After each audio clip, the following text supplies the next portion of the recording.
Welcome back. Time for our GMC Sierra tweet of the night. Comes from the Steelers Twitter account. You love to see it. Kenny Pickett, 13 of 15, 199 passing yards, 2 touchdowns, and a 158.3 passer rating in the preseason. Colin Dunlap over at 93.7 The Fan Studios. Colin, did the sports call after the second preseason game with Ryan Shazier.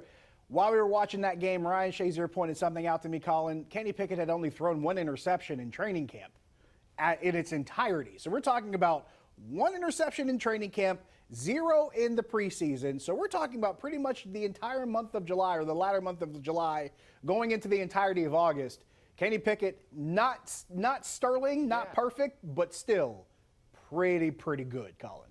Like, those numbers you just put up are good against the Garfield Gators. They're really good against NFL players. I mean, seriously, that astounds me. The ball doesn't hit the ground. I think it goes to show the confidence, but I think it also, in the second year, of course, everybody, you know, the old cliche, how much better do you get from year 1 into year 2?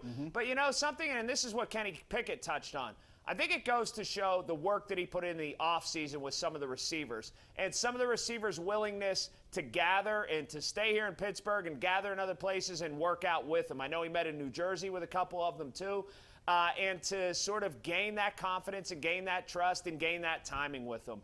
It's not just a 8-month-a-year endeavor. It becomes a 12-month-a-year endeavor, at least 11-month-a-year endeavor, if you want to gain that timing and be that good as a quarterback in the National Football League. Colin, I heard a coach that I used to cover a long time ago say there's a difference between earning a spot and inheriting a spot.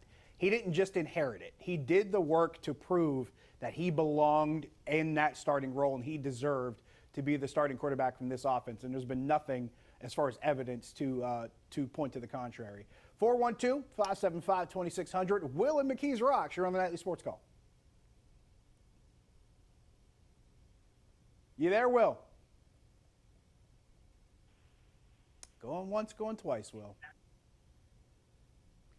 Might have lost Will. Let's see if we can try Terry and Monessen. Terry, you're on the Nightly Sports Call.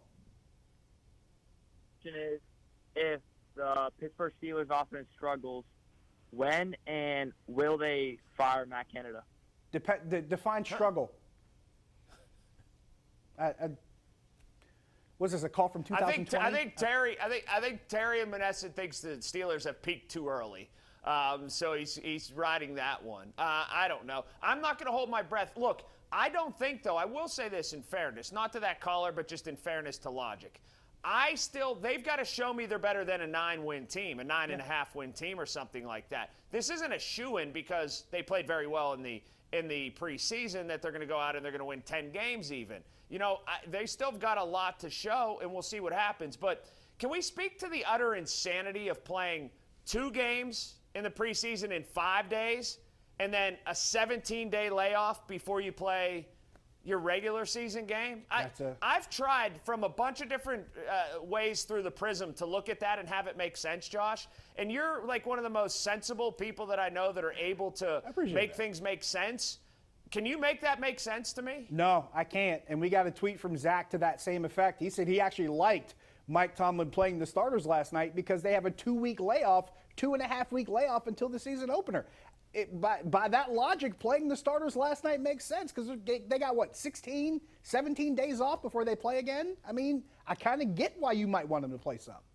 I never thought I'd be this guy. I've come around to this. I'm fully there. Just give me 20 regular season games. Wow. Honestly.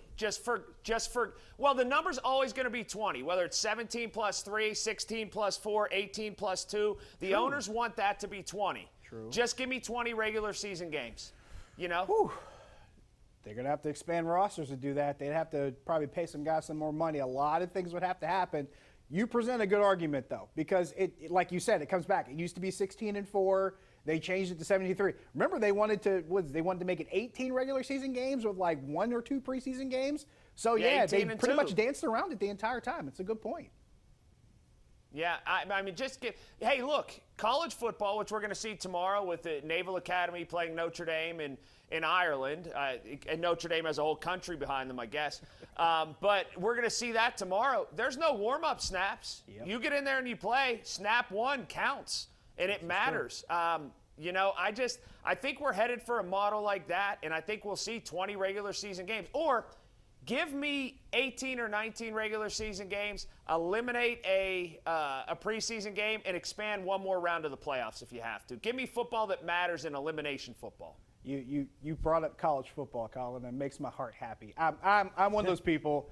Don't get me wrong, I love watching the NFL, but there's something about college football. Like when that part of the season comes around, something about Saturdays in the fall in football, it just makes my heart happy. I just love to see it coming, and we're going to see, like you mentioned, Notre Dame and Navy in Dublin tomorrow. Can't wait to see it. Even though it's week 0, it's still football the same. We got to take another break. We'll wrap up when we come back. Stick around.